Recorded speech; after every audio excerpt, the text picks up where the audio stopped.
Pues así es. Yo creo que es un poco como si dijésemos el hombre alienado por la ciudad en una de sus peores facetas. Pero bueno, hablaremos de estos horrores urbanos más adelante. Yo creo que es interesante hablar un poco de, bueno, quizás con este aviso Hawks entraba en lo que eran los orígenes del cine político, ¿no? Por lo menos entendido desde un prisma actual, ¿no? Cómo intentaba mandar un mensaje no solamente a la sociedad, que también, porque bueno, realmente se insta a la sociedad a votar en contra del gobierno, cambiar un gobierno más autoritario que se esfuerce más contra los gángsters, ¿no? Pero yo creo que el cine político ha ido tomando más fuerza con los años. Ahora creo que hay incluso festivales dedicados solo a cine político y social. Desde luego, en Latinoamérica vivimos un auténtico auge de cine social. Pues sí, en esto Scarface es una adelantada a su tiempo, ¿no? Siempre se ha considerado que el cine netamente político es sobre todo producto de la llamada generación de la televisión, ¿no? De Kubrick y todos estos que ya en algún momento hemos comentado, sobre todo creo que en nuestro primer programa, en La gata sobre el tejado de zinc, con Peter Brooks. Y que, bueno, antes de ellos se hacía meramente cine bélico, alentando a las tropas en la guerra de turno, normalmente la Segunda Guerra Mundial. Y Scarface marca un punto y aparte respecto a esto, sumergiendo a la trama ya en algo puramente político, como es la aprobación o no de actividades delictivas. Aquí se marca claramente en contra y de hecho insta al espectador a reflexionar sobre lo visto y a pedir a su gobierno una respuesta, que esto, bueno, aunque descarado y un poco primitivo, yo creo que es la primera muestra de cine verdaderamente político y cerval que se hace en la historia. No, desde luego, yo no sé si la primera, pero bueno, de las primerísimas seguro. Bueno, evitando a los soviéticos, claro, que bueno, el cine político ahí era el pan de la tierra. Quizá ahí tenía más propaganda política, ¿no?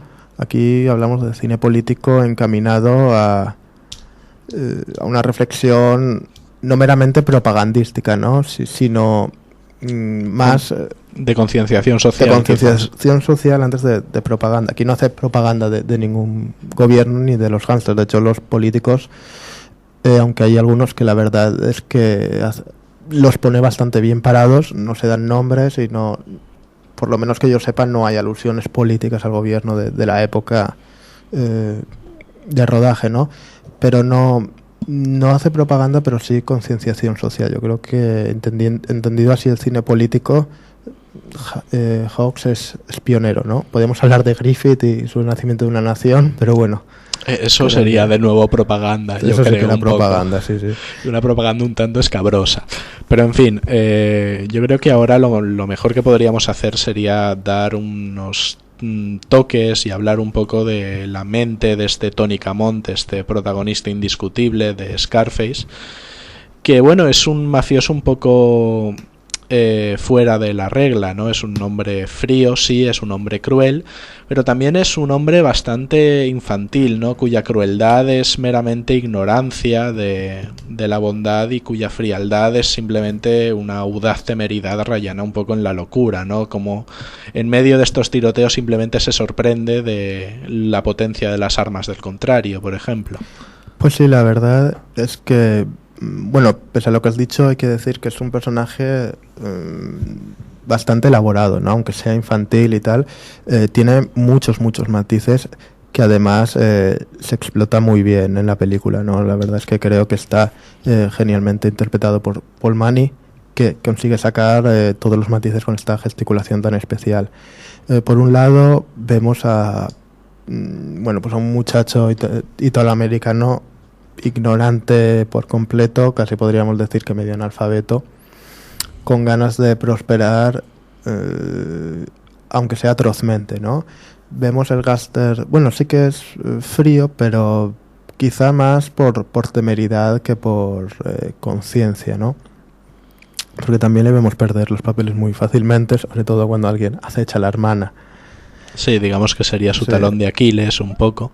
Y bueno, yo creo que esta temeridad de Palma juega mejor con ella en el sentido que lo hace de Tony Montana, lo hace un refugiado de Fidel Castro, ¿no?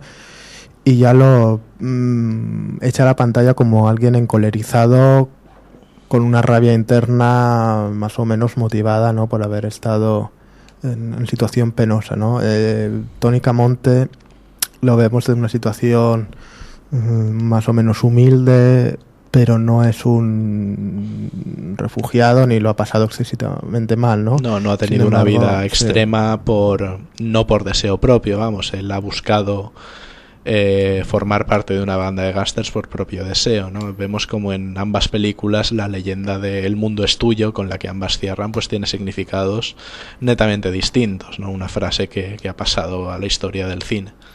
Sí, además, bueno, vemos esta frialdad y esta temeridad, pero desde una óptica entre infantil, por ver la ignorancia y por ver, bueno, cómo se comporta de una forma bastante inmadura, pero por otra con una fiereza sin límites, ¿no? Él no conoce apenas límites, ¿no? Es bastante opuesto a Don Vito Corleone, ¿no? Que también se ha querido ver como un reflejo de Capone.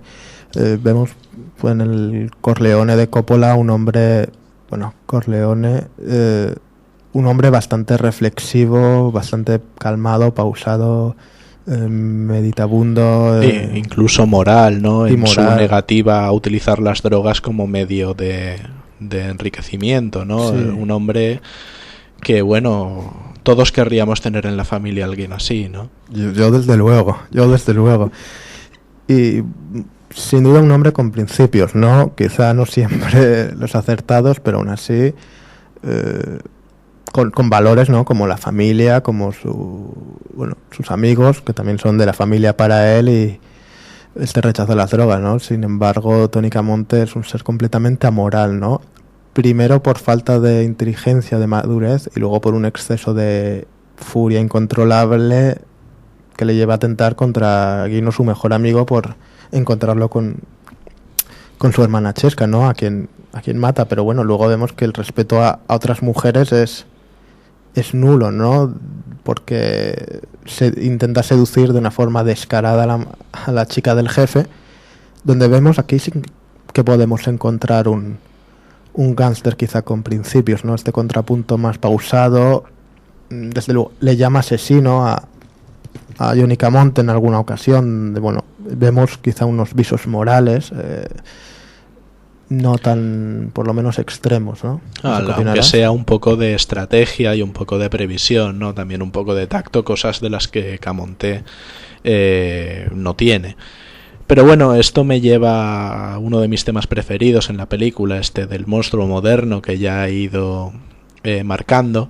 Cómo se utiliza a Boris Karloff como gángster rival y bueno, como personaje icónico del cine de monsters, ¿no? Ya habiendo interpretado a dos de los más famosos, como son el monstruo de Frankenstein o Imhotep, la momia, en contraposición a este monstruo moderno, este joven italiano sediento de poder, encarnado por Tony Camonte, y ver cuál de los dos es realmente el más horrible de los monstruos, ¿no? Como al final el pobre Boris Karloff sale escaldado, pese a toda la leyenda que lleva a sus espaldas, y es Paul Mooney el que verdaderamente hace que el espectador siente escalofríos, ¿no? De la propia condición humana en este caso.